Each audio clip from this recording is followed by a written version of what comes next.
Hello sa ating lahat. So, magkakaroon tayo ng series na training, mga teachings. So, meron tayong gagawing project. Ito ay evangelism natin. At ang pangalan is Make Known. So, goal natin dito ay yan. So, syempre, na-discuss ko nung Sunday yung levels of maturity, and dito yung mature, yung father is maging equipped or able na mag-share kahit saan, kahit kanino, no? May Hebrews 5 sabi dito is dapat kaya nyo na magturo kasi ang tatagal nyo na kang mga believer, no? So ang goal natin is makapag-share, no? Meron tayong sa Make Known na project natin, meron tayong 4 na lesson. Good news, repentance, discipleship, and warnings. Tapos yun, lahat yun gagawin din natin ng video. Pero ito yung introduction, no? So kung 1, 2, 3, 4 yun, ito yung number 0. So yun. Okay. Ito is all about mga sharing. And mostly kay Paul nang galing. Okay. The job is for us to make known the good news to as many people as we can. It is our duty, an obligation to God and to others. Dito aking mga anak, no? Anong pinagkaiba ng duty sa obligation? Duty is parang internal siya, no? Meron kang, and then yung obligation is para external, yun yung nire-require sa'yo ng ibang tao. Ito yung iyong obligasyon. Katungkulan is para bang bilang panganay na anak, ito yung aking katungkulan, no?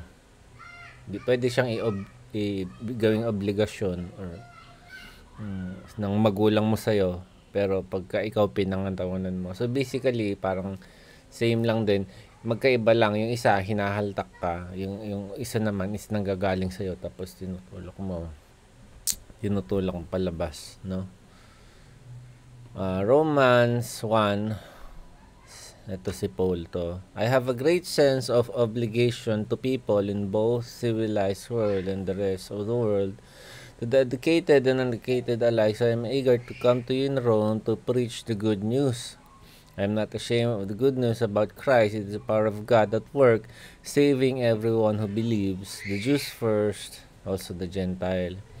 This good news tells us how God makes us right in His sight. And this is accomplished from start to finish by faith. As the scripture says, it is through faith that a righteous person has life. So, sabi ni Paul, ito ay kanyang obligasyon sa mga tao na ipaalam yung magandang balita. So, importante magandang balita na to kasi ito ang nagbibigay kaligtasan or nagbibigay ng impormasyon patungkol sa kaligtasan or paano maligtas, no? So, basically, ganun. And then, meron siyang parang duty sa mga tao na paalam. So, it is a necessity. Itong ating katungkulan talaga. Hindi ito maiiwasan. No, na ito dapat talaga natin gawin. Siyempre, especially as Christians. Corinthians 9:16, preaching the good news is not something I can boast about. I am compelled by God to do it. How terrible for me if I didn't preach the good news. No? So, para bang no choice Parang ganun yung dating, di ba? Parang kailangan kong gawin eh. No? O pag tayo, minsan naghahanap tayo ng motivation, kailangan nating ma-feel or ma-empower, no? Pero si Paul, parang ano lang yan eh. Kahit hindi siya motivated, alam niya yung meron siyang sense of duty na kailangan niyang gawin. Just like parang yung ibang tao hindi naman sila motivated magtrabaho, pero pag nakikita nila yung pamilya nila, so naalala nila yung katungkulan nila. Tapos kahit di nila feel, ginagawa nila. No, kasi kailangan gawin. So parang eto, kailangan natin siyang gawin eh.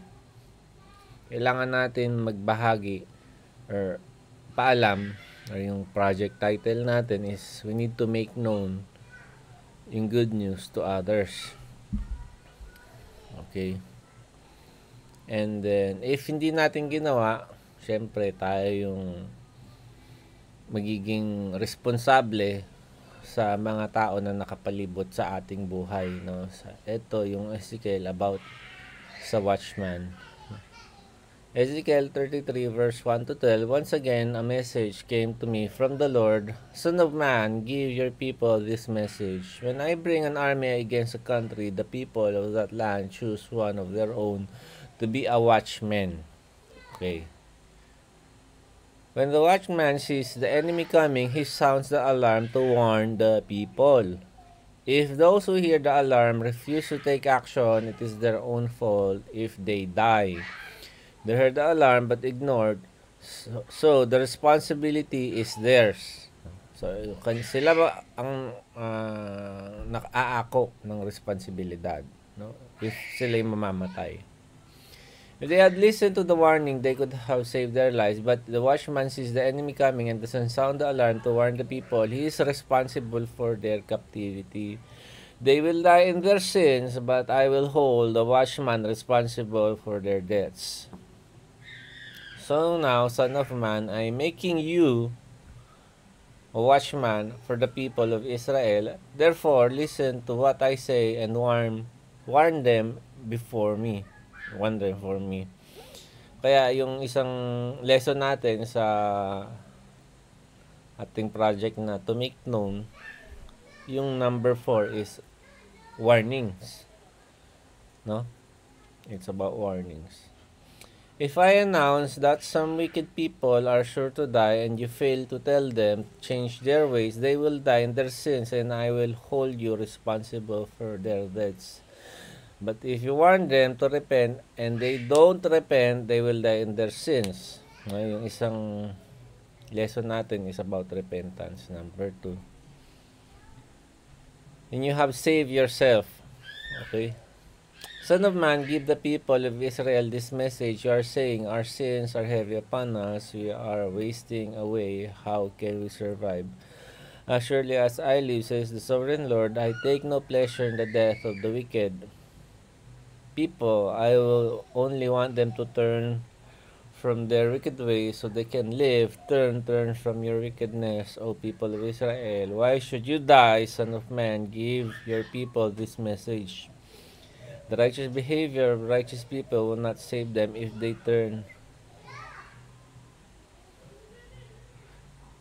turn to sin, nor will the wicked behavior of wicked people destroy them if they repent and turn from their sin. Actually, ito kasama to dun sa repentance na verse.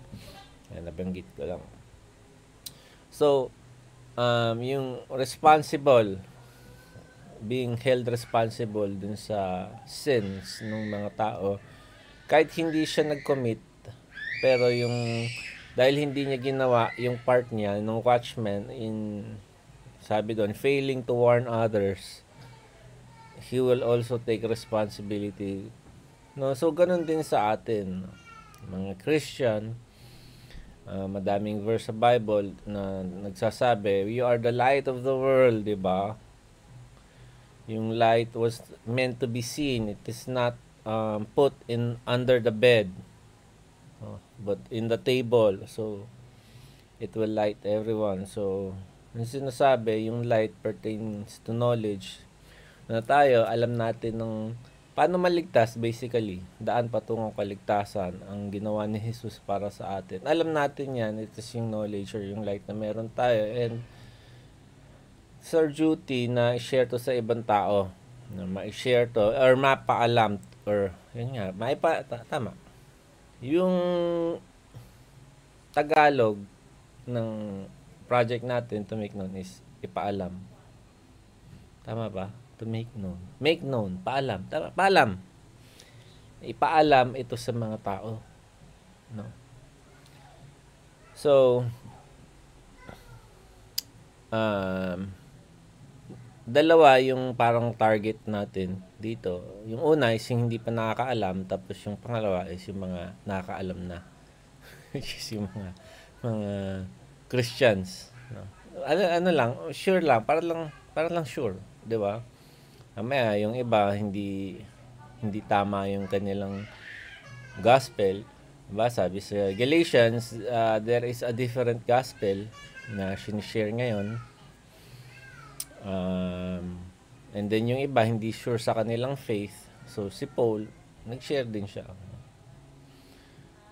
So pero yun nga, yung isa sa mga hindi pa nakakaalam. Actually, pumunta siya sa Rome, kung babalikan natin yung verse kanina, which is di natin babalikan, no? Share niya yung mga Christian na. Eh, balikan na nga natin para masaya. Okay? So, sabi niya ganon, I'm eager to come to you in Rome to preach the good news. No? So, sino yung kausap niya, di ba? Yung mga Christian na. Gusto niya lang ma-establish. Actually, sinulat niya yung Book of Romans para lang ma-establish yung doctrine ng justification and yan. So, eto, sa dulo naman, ang sinasabi ni Paul dito is ang priority niya hindi pa nakakarinig. Kaya hindi siya nakapunta ng Romans kasi sila alam na nila yung good news. Pero yung faith nila hindi pa ganun ka-established, no? So eto pare yung Romans. Ngayon may mga city na hindi pa established at hindi pa din alam una bes. Kasi eto yon. Mas pinili ni Paul puntahan to kaysa sa Romans. Gets niyo? Kasi yun yung parang pinaka-priority niya. No? So sa mga tenga na hindi pa nakakarinig ng magandang balita, yun ang priority.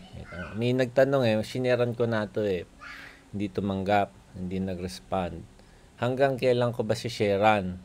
Yun yung mga question, di ba? Sabi ko, sharean mo hanggat nakikinig. Pero pag may opportunity ka na mag-share sa iba, nagkaroon ng conflict, unahin mo yung iba kesa dyan. Bakit? Kasi nagkaroon na sila ng opportunity na tumanggap at maniwala at hindi nila ginrab. Ngayon, yung opportunity naman na yun, i-share mo naman sa iba. Sila naman nang bigyan mong opportunity. Diba? Kasi he or she, they had their own chance. Pero di nila ginrab. Di iba naman yung bigyan. No? My ambition has always been to preach the good news where the name of Christ has never been heard, rather than where a church has already been started by someone else. I've been following the plan spoken of in the scripture, where it says, those who have never been told about him will see, and those who have never heard of him will understand. And then, ito yung pinento ko na to kanina. In fact, my visit to you has been delayed so long because I have been preaching in these places. So, kaya hindi siya nakapuntang room.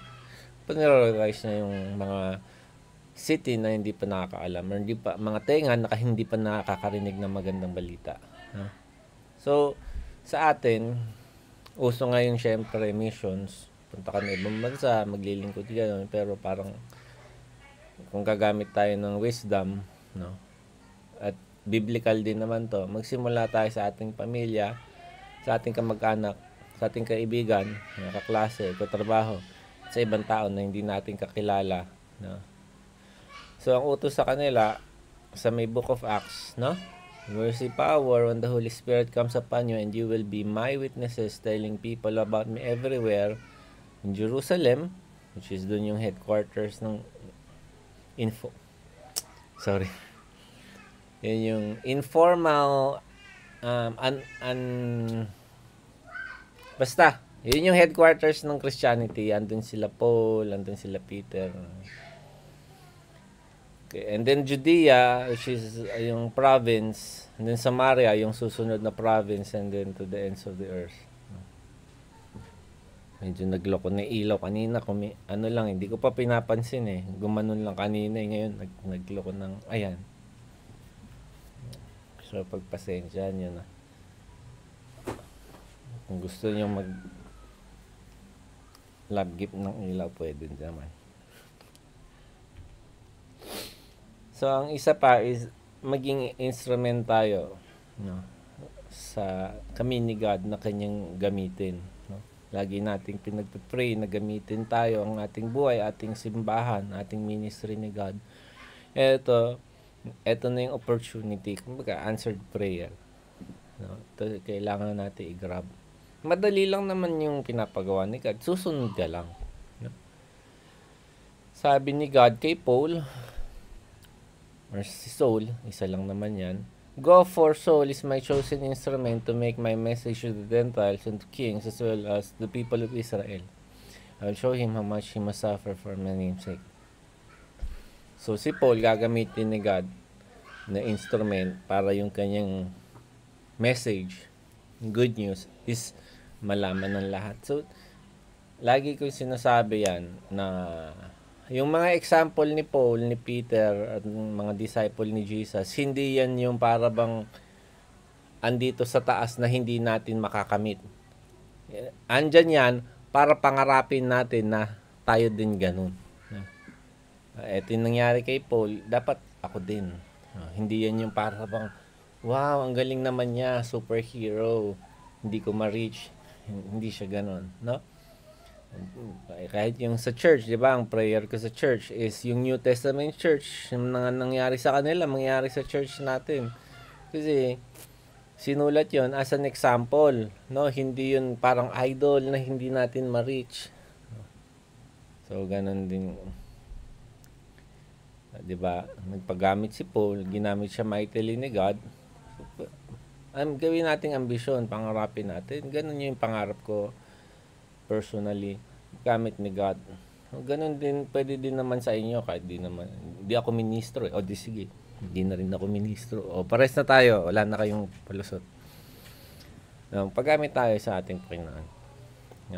So, eto ang pinaka-importanting mensahe na pwede natin ipaalam sa kahit kanino man.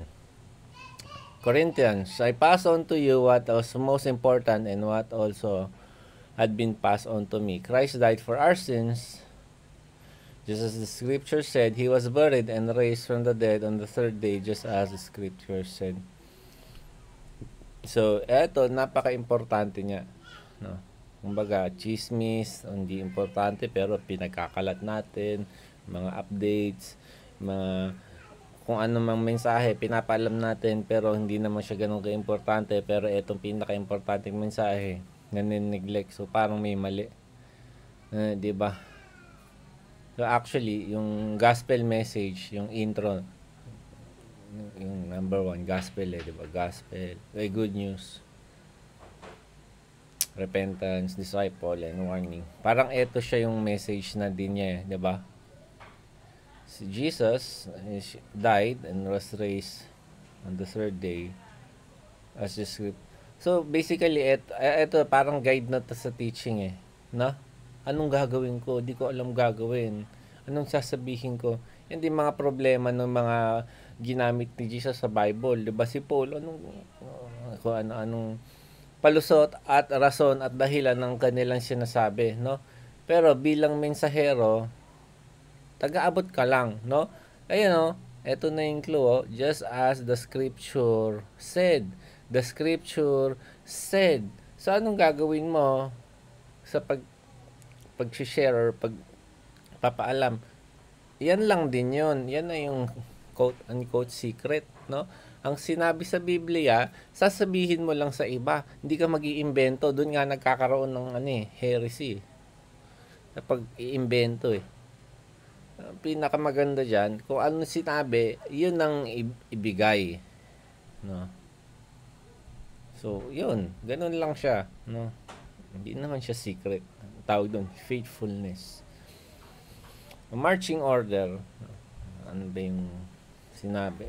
Ito parang meron kasing kapitan, mga sundalo. Nautusan sila ng general nila na pumunta sa bundok at may gera kasi. Andun nagtatago yung mga kalaban. Ngayon,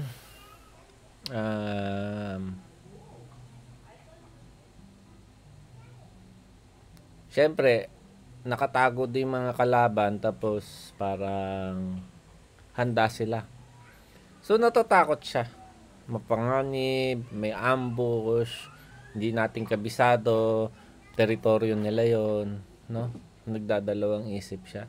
Ngayon, tinanong niya yung private, sinabi niya yung problema dun sa private. Alam mo, pag pumunta tayo doon, teritoryo nila yon, baka tayo ma-ambush. Dami niyang rason, no? Siyempre, private yan yung pinakamababang rango sa military. Oh. No? So, habang sinasabi niya yung concern, wow.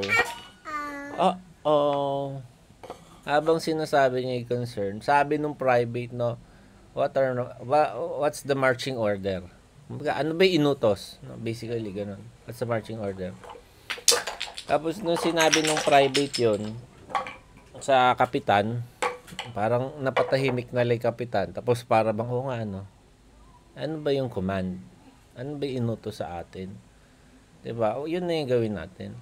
Yun yung kinakabilib ko kay Paul, no? Sabi ni God kay Paul, pumunta ka dito. Diba? Sabihin ko sa kanya yung mga sasapitin niya sa pagsunod sa akin. Diba? Ayun, kakabasa lang natin. I will show him. Ito yun diba? Kakasabi lang ni So, Paul, punta ka doon. Ito yung mangyayari sa'yo. Ganyan. No? Kasi si Paul, pagka ang narinig lang niya doon, hindi yung delikado, hindi yung mamamatay ka, hindi yung maghihirap, magdudusa, hindi magkakasakit. Kumbaga, nung narinig ni Paul yung utos ng Diyos, hindi niya nakita lahat ng negative at problema. Yan ang maganda sa kanya. Ang nakita lang niya is pumunta ka doon at sabihin or ipaalam mo ito. Ganun din dapat tayo. Ay, paalam mo to dito Ay, nakakahiya. Malayo, kakapagod, abala. So maganda, alisin natin ng lahat yon. Tapos isipin natin, ano ba ang inutos? Or marching order, 'di ba? Well, alam natin to lahat. Kahit di ko na nga sabihin. Alam nyo na ito Go into all the world and preach the good news to everyone. He who believes and is baptized will be saved, but everyone who refuses to believe will be condemned. No? So, parang Lesson 1, Lesson 2, Lesson 4. Lesson 3, sa Matthew 28:19. Pero sobrang basic niyan Pero syempre, kailangan nating ma-equip. No? So, this is the marching order. Pumunta ka at ipaalam. No? To make known yung good news to others. It all goes back. So, sa church, parang napansin ko, sobrang komplikado na may mga ministry, women, men, youth, mission, ushering, follow-up, discipleship, etc. Ang dami, no? So parang pasimple natin. Unang-una, makapag-share ng good news, no? Tapos yung share is a disciple. Babanggitin ko lang about discipleship. Tapos babalik ako sa topic. Sabi ni Jesus, no? Go and make disciples. So, ang isang keyword doon is make. No? Or gumawa, or gawin. Ibig sabihin pala, yung mga disciple pala, hindi yan yung parang mga prutas sa puno na pag hinog na, pipitasin mo, oy, okay na to, ay pwede na. Hindi pala ganon. Parang mga clay, kami, pottery kwentuhan kami, no? Kumbaga, ihuhulma mo siya, tapos matagal, tapos pag natuyot, lalagyan mong moisture, madaming bagay. Hinuhulma. Advertisement pa, no? Hinuhulma mo siya, ginagawa mo siya gamit yung iyong kamay. So, you're making things. Pag yung mga disciple, we must remember na we have to make disciples. We don't expect yung mga believer na magiging disciple na. We expect believers na maging immature, na nagkakalat, na nagloloko, and then we train them, then we disciple them. 'Di ba? We make them disciples, no? So, yan ang lesson 3 natin. Pero, balik tayo dito. Preaching the good news, no? Romans 10:14-17, how can they call on Him to save them unless they believe in Him? How can they believe in Him if they have never heard about Him?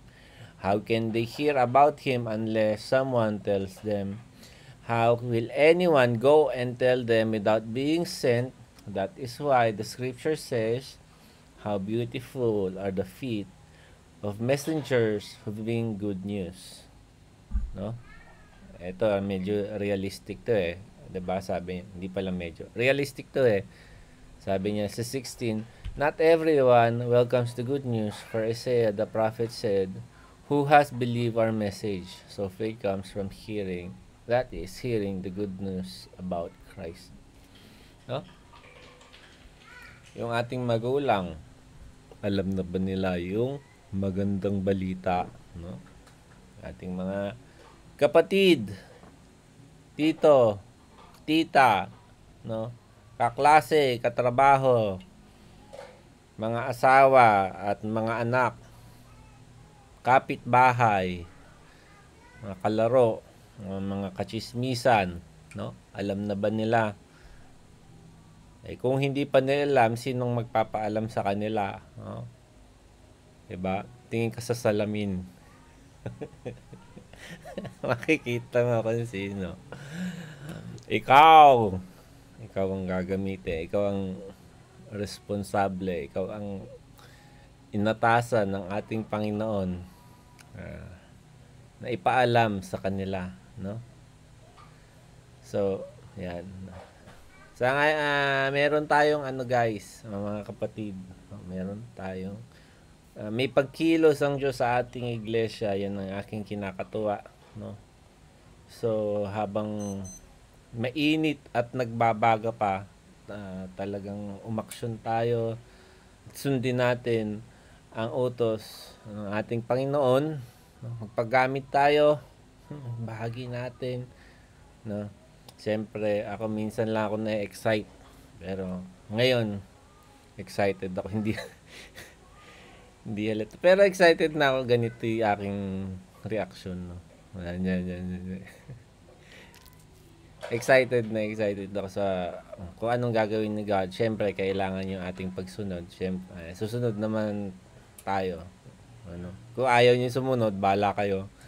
No? Pero sa mga gustong magpagamit, talagang tunay na disipulo, yan. Sama-sama tayo, no? Tulungan tayo, pag-amit tayo, mag-encourage natin yung bawat isa. And tignan natin kung anong gagawin ni God sa ating buhay at sa ating ministry. Siyempre, doon tayo excited kung saan dadali ni God yung ating iglesia, tsaka yung ating pagiging disciple sa Kanya. Okay, so yun lang. Yung ibang lesson, ibang training, siyempre, gagawin, i-upload ko na lang din tulad nito. God bless. Paalam.